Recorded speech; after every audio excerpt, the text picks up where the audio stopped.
किरण का पति शादी के कुछ दिन बाद ही बीमारी के कारण मर गया था। किरण के पास बिल्कुल भी कोई सहारा नहीं था। उसकी एक बेटी थी जिसे पालने की जिम्मेदारी अब किरण पर आ चुकी थी। किरण को समझ नहीं आ रहा था कि वो अपनी बेटी को पालने के लिए क्या करे। वो इधर उधर भटकते हुए काम की तलाश में निकल जाती है। उसे एक बिरयानी वाला दिखता है। बिरयानी वाले के ठेले पर बहुत भीड़ थी। वो भीड़ को देखकर सोचने लगती है, क्यों ना मैं भी बिरयानी का एक ठेला लगाऊं। इससे मैं अपना और अपने बच्ची का पेट भर पाऊंगी। थोड़े पैसे आने के बाद अपने बच्चों को अच्छे स्कूल में दाखिला दिलाने के बाद उसे पढ़ा लिखा कर डॉक्टर या इंजीनियर बनाऊंगी। किरण मन ही मन इतना सोच रही होती है कि तभी वहाँ एक बुढ़िया गुजर रही होती है। बेटा, जरा मुझे दूसरे गांव जाना है। क्या तुम मुझे रास्ता बता सकती हो कि मुझे दूसरे गांव जाने के लिए कौन सी सड़क से जाना चाहिए? हाँ हाँ काकी, आप इस पेड़ के नजदीक वाले रास्ते से जाइए। आपको यह रास्ता दूसरे गांव ले जाएगा। बच्चा, भगवान तुम्हारा भला करे। कर भला तो हो भला। बेटा, मुझे तुम कुछ परेशान सी लग रही हो। हाँ काकी, मेरे पति कच्ची उम्र में ही चल बसे। मेरी एक बेटी है जिसको पालने के लिए रोजगार ढूंढ रही हूँ। मुझे कहीं भी कोई काम नहीं मिल रहा है। मुझे समझ नहीं आ रहा है कि मैं क्या करूँ।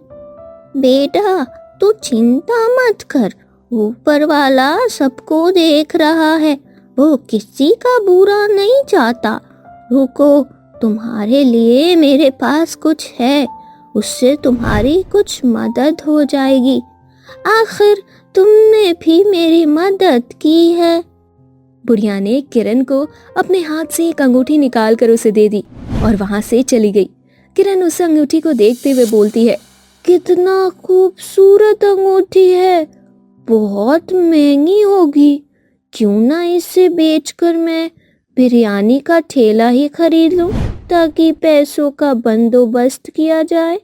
किरण ने सुंदर के पास जाकर अंगूठी को बेच दिया और उससे मिले पैसे से एक ठेला खरीदा। बाजार से बिरयानी का सामान लाकर उसने पहले घर पर बिरयानी बनाई और अपनी बेटी रूप को खिलाया। माँ, अपने तो बहुत अच्छी बिरयानी बनाई है। देखना, आपके हाथ की बिरयानी खाकर लोग उन खड़ूस अंकल की बिरयानी खाना छोड़ देंगे। आप बहुत ही स्वादिष्ट बिरयानी बनाती हो। रूप की ये बात सुनकर किरण खुश हो गई। अगले दिन जब वो बिरयानी का ठेला बाजार में लगाने जाती है तब उसकी बिरयानी बहुत बिकती है। कुछ दिन ऐसे ही चलता रहता है और किरण बहुत सारा पैसा कमाने लगती है। धीरे धीरे यह बात दूसरी बिरयानी वालों को खटकने लगती है। फिर वो योजना बनाते हैं कि किस प्रकार किरण की बिरयानी का ठेला चुराकर उसकी कमाई का स्रोत ही नष्ट कर दे। रात होने पर उन लोगों ने किरण का ठेला तोड़ दिया। सुबह होने पर जब किरण को ये बात पता चली तो वो फूट फूट कर रोने लगी। हे भगवान, मैंने किसी का क्या बिगाड़ा था? मुझ पर दया करो भगवान। आखिर मेरी ही जिंदगी में इतनी तकलीफें क्यों? मेरे ठेला तोड़ने वालों को मेरी मजबूरी समझ नहीं आई। कितने निर्दयी लोग हैं। अब मैं क्या करूं? दोबारा ठेला लाने के लिए मेरे पास इतने पैसे नहीं हैं। भगवान, अब आप ही रास्ता बताओ। किरण रोते रोते अपना होश खो बैठती है और कुएं में जाकर अपनी जान दे देती है। उसकी बेटी रूप ये सब देखकर रोने लगती है और उसके रोने की आवाज सुनकर गांव वाले इकट्ठा होते हैं। उन्होंने किरण को कुएं से बाहर निकाला और उसे जमीन पर रख दिया। किरण मर चुकी थी। माँ, आंखें खोलो माँ, आप मुझे छोड़कर नहीं जा सकती। आपके बिना मैं कैसे रहूंगी? माँ, मुझे भूख लगेगी तो मुझे खाना कौन खिलाएगा?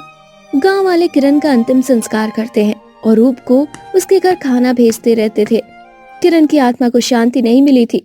उसे अपने बच्ची की चिंता हर वक्त सताती रहती थी। वो शमशान से चुड़ैल के अवतार में अपनी बच्ची के पास लौट आती है।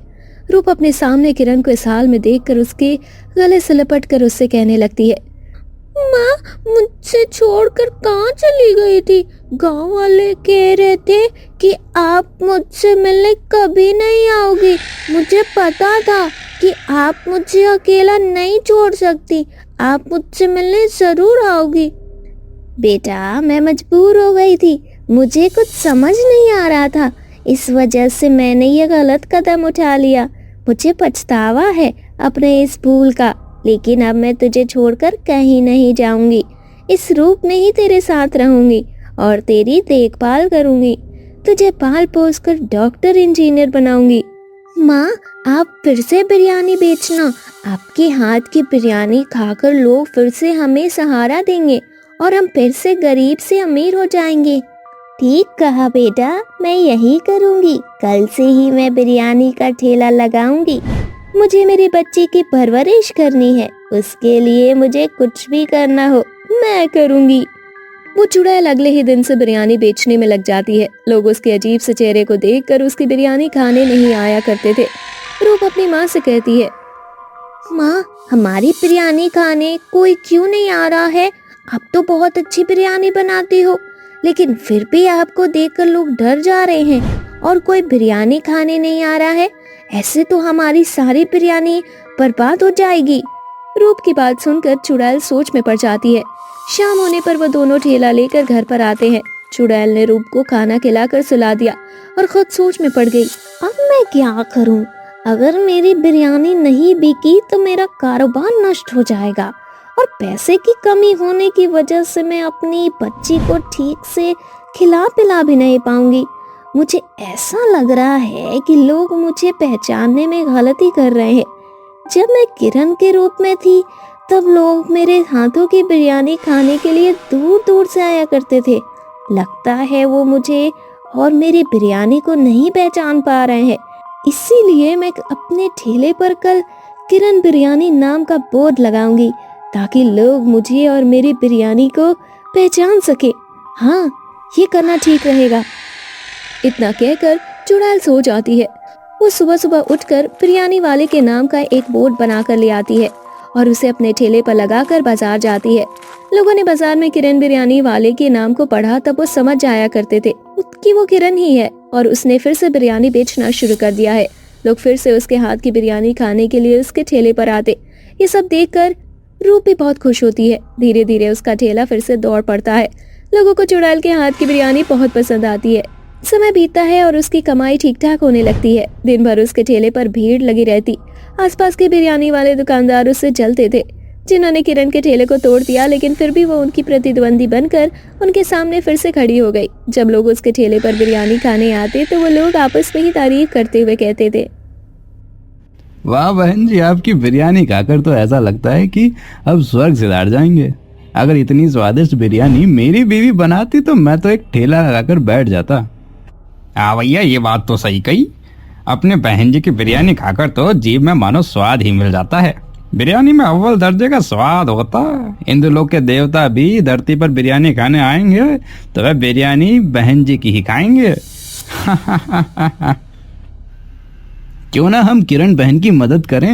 उनकी जिंदगी में बहुत ही दुख है। उनका ये छोटा सा ठेला हम एक बड़ी दुकान में बनवा देते हैं ताकि उनका एक अच्छा भविष्य बन जाए। हाँ सही कहा भैया, बहन जी के लिए इतना करना तो बनता ही है। आखिर किरण हमारी बहन जैसी है। उन दोनों लोगों ने गांव में जाकर इस बारे में चर्चा की और किरण के लिए एक बिरयानी की दुकान खोल दी, जिस वजह से किरण को सहारा मिला और वो अपने बिजनेस को आगे बढ़ाने लगी। उसका कारोबार जैसे जैसे आगे बढ़ा वैसे वैसे उसने लोगों की भलाई के लिए कदम उठाए। अब कभी उसकी दुकान पर कोई भूखा व्यक्ति और जानवर आते हुए उन्हें फ्री में बिरयानी खिलाती थी और हमेशा भगवान को शुक्रिया अदा करती थी। हे भगवान, आपने जितना मेरी जिंदगी में दुख दिया उतने ही मेरे शुभ चिंतकों को भी मेरे आसपास रखा ताकि उससे रूप में आप मेरी मदद कर सको। मैं आपको धन्यवाद देती हूँ कि आपने मेरी और मेरी बच्ची की जिंदगी को बर्बाद होने से बचा लिया। किसी ने सही कहा है, भगवान के घर देर है अंधेर नहीं।